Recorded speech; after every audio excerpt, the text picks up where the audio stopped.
आज घालायचं आहे आंब्याचं लोणचं, कारण जून महिना सुरू झालेला आहे आणि जून महिन्यामध्ये भरपूर लोणचेचे आंबे येतात. आम्ही उन्हाळ्यात घालत नाही, जून महिन्यामध्येच घालतो आणि जून महिन्यात घातलेलं लोणचं वर्ष ते 2 वर्ष अजिबात खराब होत नाही. त्याचसोबत आज भरपूर कामं आहेत. आज आहे गुरुवार, सर्व स्वामी भक्तांचा आवडता वार. तसा माझा पण खूप आवडता वार आहे. मी गुरुवारची अशी आतुरतेने वाट पाहत असते, कारण मला स्वामीला अभिषेक करायचा असतो. चला, मी स्वामीचा अभिषेक केला. सकाळी सकाळी मस्त देवपूजा करून घेतली, सगळी देवपूजा केली आणि त्यानंतर स्वामी महाराजांचा अभिषेक केला. अभिषेक करायला बसण्या अगोदर सगळं पंचामृत सगळं जवळ घेत असते, स्वच्छ पाणी घेते आणि त्यांचं आसनसुद्धा सजवून ठेवलेलं आहे. अभिषेक केला, त्यांना छान वस्त्र घातले, त्यांचा आवडता शेंट लावला, म्हणजेच सुगंधी अत्तर लावलं. जे हिना अत्तर आहे ना, स्वामींना खूप आवडतं, ते अत्तर लावलं आणि सुगंधी अष्टगंध लावला. आणि त्यानंतर मला आज एक संकल्प सोडायचा आहे आणि ते संकल्प सोडून घेतला, कारण आजपासून मी म्हणलं धोंड्याच्या महिन्यापासूनच सुरुवात करूया.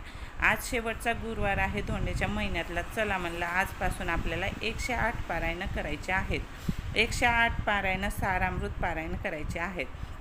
आता ही सारामृत पोथी जी आहे ना, गुरुवारच्या दिवशी वाचली तरी चालते.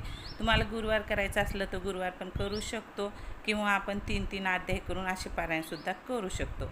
पण मला करायचे आहेत सलग 108 पारायण. मध्ये एखादा खंड पडला तरी हरकत नाही, पण आपल्याला पूर्ण करायचे आहेत पारायण. स्वामींना पाणी ठेवलं, नैवेद्य दाखवला. आज नैवेद्याला सुक्कामेवा दाखवलेला आहे आणि सगळी पूजा झाल्याच्या नंतर मग मी शिरा करून दाखवला. पण आज मी सकाळीच पोथी वाचलेली आहे. या सारामृत पारायणामध्ये 21 अध्याय असतात आणि खूप वेळ लागतो, 1 ते 1.5 तास लागतो बघा. नवीन जे वाचणार आहे ना, त्यांना 1.5 तास लागतो आणि जे नेहमी वाचणारे असतात त्यांना 1 तासात होऊन जातो. आणि ही पोथी मला माझ्या शेजारणीच्या ताईला पण द्यायची होती. ती अशीच आम्ही बुधवारी चर्चा केली तर त्या म्हणल्या मी सुद्धा वाचणार आहे. मग त्यांना दिली. माझी पोथी झालं की त्या ताई आल्या, मग त्यांना पोथी दिली, कारण ही पोथी माझ्या घरचीच आहे. पण त्या म्हणल्या माझ्याकडे पोथी नाही, वाचायचं आहे, द्या. बरं म्हणलं, त्यांना दिलं. मग दिवसभर असं जे आपले कामं होते ते रुटीन केले. आणि ते घेतलेले आंबेसुद्धा पाण्यामध्ये टाकले, मीठ टाकलं आणि त्या पाण्यामध्ये भिजत ठेवले आणि नंतर किचन ओट्यावर सगळ्या फोडी स्वच्छ धुवून सुकायला ठेवल्या. मग संध्याकाळी जाऊ आणि नणंदबाई आलेल्या होत्या. मग त्यांचा नातू आलेला होता. आता जावचा नातू म्हणजे माझा पण नातूच झाला ना, आणि त्याला सांगत होत्या डान्स करून दाखव का आजीला, तर मला छान डान्स करून दाखवत होतं. मग त्यानंतर त्या गेल्याच्या नंतर मग मी 33 वाती अगोदरच करून ठेवलेल्या होत्या.